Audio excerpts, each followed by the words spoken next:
I don't need 100 friends, I need 100 M's. You know I ain't got no time, but tell me where and when. You don't know what I've been through. All I know is secure the bag like bro, what the fuck you expect me to do? I was still tryna fight my demons back when S made 2 for 2.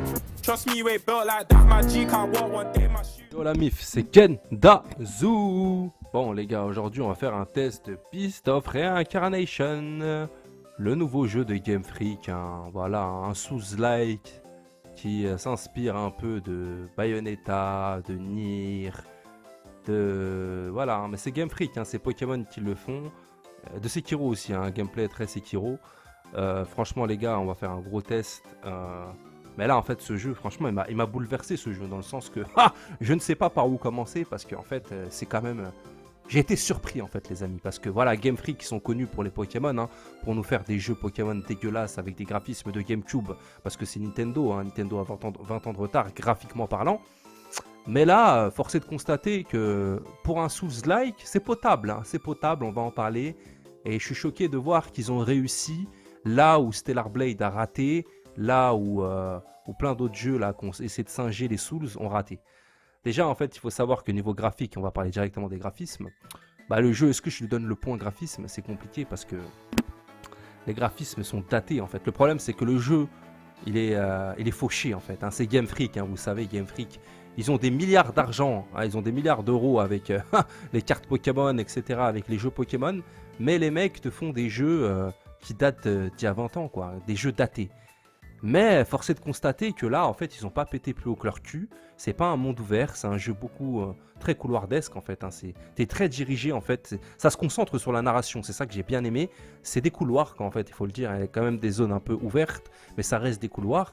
Et graphiquement parlant, oui, c'est fauché, c'est daté, mais il y a le minimum syndical. Il y a le minimum syndical. Il y a la DA, il y a l'atmosphère, il y a l'ambiance. Donc oui, niveau graphique. Je lui donne quand même la moitié du point, parce que c'est moche, c'est daté, mais c'est pas moche en fait, je sais pas comment vous expliquer. Le jeu est daté, t'as l'impression qu'il aurait pu c'est un jeu PS3, PS4, mais il y a une belle DA, il y a quand même, donc je lui donne la moitié du point, parce que j'ai quand même aimé les graphismes et la DA de ce jeu. Donc voilà. Par contre, maintenant on va enchaîner niveau gameplay. Niveau gameplay, par contre, je lui donne le point, le gameplay est exceptionnel, vraiment cool en fait, exceptionnel comparé à ce qu'on a eu en ce moment là, au niveau des jeux vidéo actuels. Le niveau actuel du jeu vidéo est bas. Mais là, niveau gameplay, j'ai pris mon pied les amis, franchement, c'est moins frustrant que Sekiro. C'est un gameplay qui s'inspire beaucoup de Sekiro, mais force est de constater que le gameplay est efficace, un très bon gameplay, t'as envie de reprendre la manette, tu te fais pas chier sur le jeu. Franchement, le gameplay est bon les gars, il n'y a rien à dire, les contres sont efficaces, t'as un bouton là pour utiliser ton chien, parce qu'il faut savoir que l'histoire du jeu, je vais en parler plus tard, mais tu peux utiliser le chien, là, l'espèce de loup, pour te battre avec lui, tu peux faire des combos avec ton épée plus avec le loup. Franchement, c'est vraiment cool niveau gameplay. Les boss, bon, ils se ressemblent quand même beaucoup, mais on va essayer de ne pas spoiler. Mais les combats de boss sont sympas, il y a des bons contres. Franchement, après, oui, les boss ne sont pas hyper recherchés, mais c'est cohérent en fait. L'univers du jeu est cohérent. C'est parce que j'ai vu des critiques sur le jeu. Ouais, mais le jeu, on est beaucoup dans la forêt, mais c'est un rapport avec le scénario en fait. Ils n'allaient pas te mettre une ambiance à la Star Wars d'un coup, alors que c'est censé être voilà, un jeu sur la nature.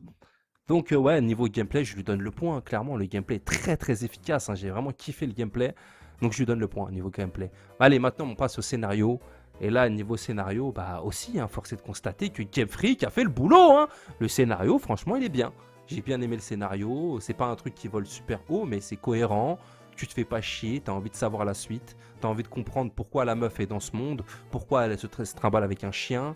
Il y a une grosse ambiance Pokémon aussi, parce que j'ai vu un tocard, là, Xabab, là, le Xanax, là, je sais pas quoi, là, qui disait ah ouais, mais ce jeu n'a rien à voir avec Pokémon, c'est pas les mecs de Pokémon sur le jeu. Si, c'est les mecs de Pokémon, on y voit, parce qu'il y a des grosses références à Pokémon. Des fois, t'as l'impression de te battre contre Florizard. Il y a des mentions de pierre foudre dans le jeu. À un moment, c'est pas un spoil, mais va falloir récupérer une pierre foudre dans le jeu. Donc non, on sent clairement qu'il y a Game Freak derrière. Et moi, quand j'ai fini le jeu, dans les crédits de fin du jeu, il y avait écrit un nom, et pas n'importe quel nom, les amis. Il y avait écrit Ken Sugimori, les amis. Et oui, un mec qui a bossé sur Pokémon et qui a fait les dessins, notamment des tout premières jaquettes de jeux Pokémon. Donc ce tocard, il dit du caca. Si, Game Freak a bossé sur le jeu et on y sent. Parce qu'il y a quand même une ambiance Pokémon. Je veux pas spoiler, mais à un moment, il faut récupérer des trucs. pour avancer dans le jeu. T'as l'impression que tu récupères des badges, hein, comme dans Pokémon, hein, les badges d'arène, etc. Franchement, le jeu est très très est bluffant en fait. Enfin, bluffant dans le sens que je m'attendais pas à ça. Je m'attendais à être déçu. Je m'attendais à un jeu de merde. Et au final, j'ai été agréablement surpris, hein. Donc ne vous inquiétez pas, je vais vous donner une note, hein. Donc oui, clairement, niveau scénario, je lui donne le point. Le scénario est intéressant. J'ai bien kiffé le scénario. Même la fin, je l'ai trouvé assez poétique, assez touchante, hein. Oui, oui, hein, tu peux être touché par le jeu. C'est pas une dinguerie, mais t'es quand même, je sais pas comment vous expliquer. Ce jeu, en fait, il est tellement fauché qu'il y a tellement le minimum syndical, mais le minimum syndical, il est tellement bien mis en place que t'as envie de jouer, quoi. Merde. La mise en scène, elle est pas ouf, hein. Franchement, c'est des chants contre chants pas terribles, mais t'es dedans. T'es dedans, t'as envie de savoir la suite, notamment grâce à ce point-là, les musiques. Les musiques sont vraiment lourdes, les gars. On sent que c'est Game Freak derrière, parce que Pokémon, les musiques, c'est toujours du lourd. Et là, sur ce jeu, les musiques sont là, hein. Il y a des très bonnes musiques, des très bons arrangements. C'est très mélancolique, en fait, c'est très triste. Il y a une ambiance très, très dramatique dans le jeu, et les musiques collent à ça, en fait. À chaque fois, t'as l'impression que c'est des musiques qui vont te faire chialer, mais ça colle avec le jeu, quoi. Et t'as aussi des musiques épiques, un peu comme dans Nier Automata. Tu les as, ces musiques-là aussi d'ambiance. Franchement, c'est très très lourd, les gars, hein. Là, franchement, les gars, je suis peut-être navré. Il y a des gens qui vont se dire, ouais, mais Genda, on pensait que t'allais descendre le jeu. Mais il y a les 3 points, les amis. Il y a les 3 points sur les 4, hein. Franchement, le seul point où ça pêche, c'est les graphismes. Mais le reste, il y a les 4 points, hein, les gars. Faut se parler français, hein. En fait, c'est ça, j'ai aimé l'ambiance dramatique, j'ai aimé le dénouement du jeu, j'ai aimé le gameplay aussi, parce que le gameplay en mode Sekiro, comme ça, en mode Nier, c'est ma came, tu vois, je suis comme dans des petites pantoufles, c'est un sous-like, hein. Ce jeu est un sous-like, hein. Attendez-vous à avoir une grosse difficulté, hein. Il y a des boss, des fois, ils sont un peu durs et tout, ça dépend de ton niveau de difficulté, tu peux mettre en facile, en moyen ou en difficile, mais il y a quand même un peu de challenge, et moi, je l'ai fini en 14 heures de jeu, le jeu, les gars, donc si tu le mets en ultra dur, tu vas peut-être mettre 30 heures. Donc voilà, mais franchement, t'en as pour ton oseille, hein. Donc si tu le trouves à 40 balles, prends-le, moi je te le conseille, hein. Franchement, c'est pas nul. Attention, c'est pas un jeu d'exception, hein. Mais quand on voit le niveau du jeu vidéo actuel, franchement, ce jeu-là, c'est quand même une petite pépite et un petit vent de fraîcheur dans tous les jeux médiocres qu'on a eu. Parce que par exemple, Assassin's Creed Shadow, je l'ai eu gratuit sur le PC, j'ai joué un peu, j'ai trouvé ça nul, j'ai désinstallé. Tu vois, le Black Flag aussi, remake, j'ai pas kiffé comparé à l'original. Par contre, là, ce Beast of Reincarnation, franchement, j'arrivais pas à lâcher la manette, les gars. J'ai enchaîné. J'ai vraiment bien aimé le jeu, les gars. Et big up aussi à la zone de fin du jeu, je veux pas spoiler, mais on sent que les mecs ont tout mis à la fin, quoi. Mais c'est cohérent, ils t'ont mis des beaux environnements à la fin. Et je sais pas, j'aime bien la cadence du jeu. C'est-à-dire qu'au début du jeu, on te montre une scène qu'aurait pu être à la fin du jeu. Tu vois, après, on te met des flashbacks entre temps. Après, on te met le présent. En fait, on te met les scènes dans le désordre. Mais ça, je sais pas, c'est kiffant à jouer, quoi. L'histoire, t'as envie de suivre l'histoire. C'est un jeu qui est marquant, en fait, clairement. Donc voilà, hein, pour toutes ces raisons, bah, je lui donne la note de 14 sur 20, les amis. Eh oui! Ouais, mais Genda, c'est pas beaucoup. Si, franchement, 14 sur 20, c'est une bonne note, c'est mérité. Et je m'attendais pas à ça, hein, parce que je m'attendais à un jeu médiocre. Mais franchement, manette en main, tous les points sont là, hein, pour en faire un bon jeu. Donc je peux pas lui mettre en dessous de la moyenne. Après, oui, graphiquement parlant, c'est clair que c'est fauché. C'est daté, c'est moche, c'est Game Freak, parce que les mecs, ils sont assis sur une mine d'or, ils ont des milliards, mais les mecs, ils te font le minimum syndical, quoi. C'est comme avec Pokémon, quoi, le minimum syndical. Mais le jeu est bon, les gars, il faut se le dire. J'aurais peut-être voulu le descendre, hein, le jeu. Je me suis dit, ça va être un caca. Mais en fait, non. Clairement, manette en main, c'est un bon jeu, les gars. C'est un bon jeu. D'ailleurs, je comprends pas tous les tocards qui ont pissé sur le jeu, alors que le jeu est bon, hein, et qui ont idolâtré Crimson Desert, alors que Crimson Desert, il pue la merde. Franchement, ce Beast of Reincarnation, il tabasse Crimson Desert. Parce que là, au moins, c'est couloirdesque. Ça se concentre sur la narration. Du coup, t'as une belle histoire. Les mecs, on sent qu'ils n'ont pas voulu péter plus haut que leur cul. Ils ont vraiment fait un truc tout droit. C'est un tout droit. C'est pas, je sais pas quoi, de l'esbrouf, un gros feu d'artifice, je sais pas quoi. Non. C'est les moyens du bord. C'est minimaliste. Mais ça va droit au but, les gars. Et c'est efficace. Il faut le dire, ce jeu est efficace. Donc oui, je vous le conseille. Franchement, si vous pouvez le trouver à 40-50 euros. Franchement, Game Freak, franchement, je m'attendais pas à ça, hein. Parce que Game Freak, ils nous font des jeux éclatés là avec les Pokémon. Mais ouais. Mais on sent qu'il y a la patte quand même Pokémon dans le jeu. Comme je vous l'ai dit, il y a des grosses références à Pokémon. Et ça m'a fait plaisir de voir que dans les crédits du jeu, Ken Sugimori est mentionné. Satoshi Tajiri aussi est mentionné. On sent que Game Freak a bossé sur le jeu. Certes, c'est un studio tierce aussi qui a bossé avec eux pour faire le gameplay, etc. Mais tout ce qui est artistique, au niveau de la DA, etc., on sent que c'est Game Freak qui est derrière, hein.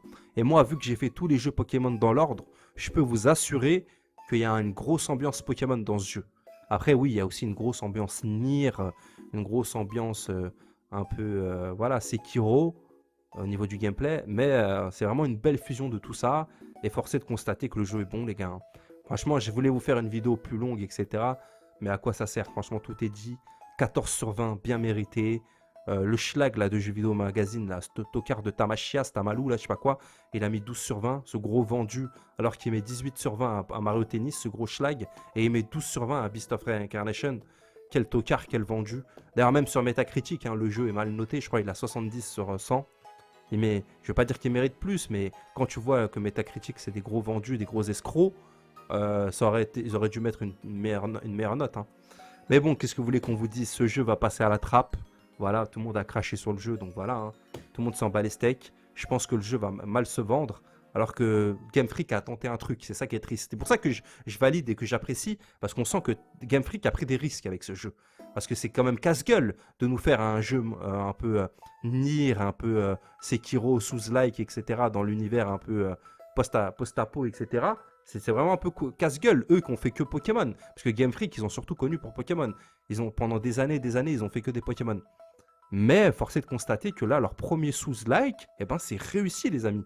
Pourtant, moi, des Souls-like, j'en ai fait plein, hein. J'ai fait Lord of the Fallen, j'ai fait Lies of P, j'ai fait plein de Souls-like.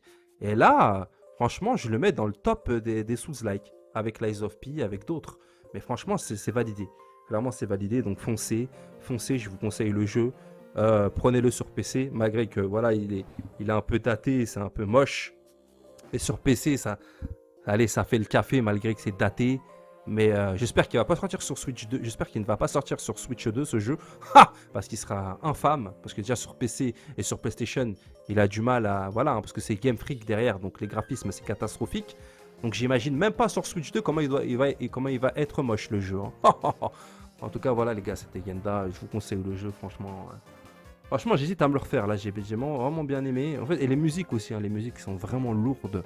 Je les ai réécoutées et tout sur YouTube et tout. Je me suis fait une petite playlist avec au moins 5-6 musiques du jeu. Tellement les musiques sont impactantes en fait. Ça fait très Nier, effectivement. Il y a quand même un gros côté Nier, des jeux de Yoko Taro. Mais force est de constater que ça reste en tête et que c'est efficace. Donc voilà les mecs, c'était Genda. C'était mon test sur Beast of Reincarnation. Donc foncez. C'est sympathique, 14 sur 20. C'est pas un jeu d'exception, mais c'est quand même une petite pépite comme ça. On s'y attendait pas. Et au final, le jeu est cool. Et franchement, je suis content parce que ça fait depuis longtemps que je m'étais pas fait un jeu qui m'a plu comme ça, hein. Bon, attention, hein, c'est pas un jeu d'exception. Je vais pas lui mettre 18 sur 20. Mais en fait, le niveau du jeu vidéo actuel est tellement catastrophique. De tomber sur un petit jeu comme ça d'un coup où tu t'y attendais pas, ça fait plaisir quand même. Donc maintenant, je vais passer en section spoil. Donc pour ceux qui n'ont pas fait le jeu et qui veulent le faire, faites-le et revenez une fois que vous avez fini le jeu. Ok les gars? Allez, du coup maintenant, on va spoiler. Et bien même niveau scénario, au niveau de la fin du jeu, et ben, j'ai aimé le jeu, j'ai aimé le scénario parce que pour moi, à la fin, de ce que j'en ai compris, hein, vous me direz dans les commentaires les gars, ce que vous avez compris. En fait, moi j'ai compris que Emma, du coup la meuf qu'on joue, en fait, elle était morte juste avant notre aventure et elle a été utilisée par les golems pour en faire une machine de guerre en fait. Et son corps et son âme a été mise dans... C'est un peu spé les amis, il faut se le dire, hein. Son âme a été mise dans la machine de guerre, mais son corps d'enfant, il a été conservé c'est ce qu'on voit à la fin, dans une grotte à la fin du jeu, quoi, tu vois.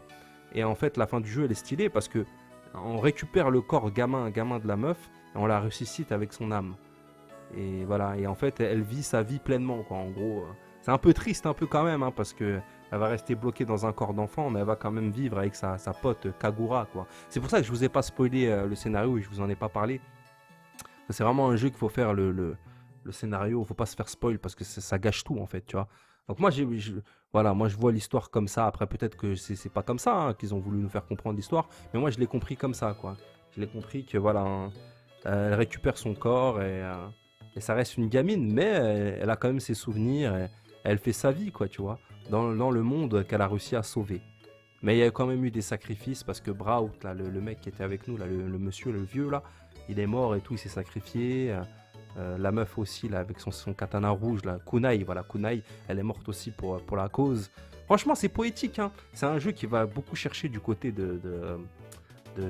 Ghibli, la Princesse Mononoke, hein. À des moments, j'ai vraiment l'impression d'être dans Princesse Mononoke. Mais force est de constater que le scénario est sympa, hein. C'est pas une dinguerie le scénario, mais c'est un scénario cohérent de bout en bout.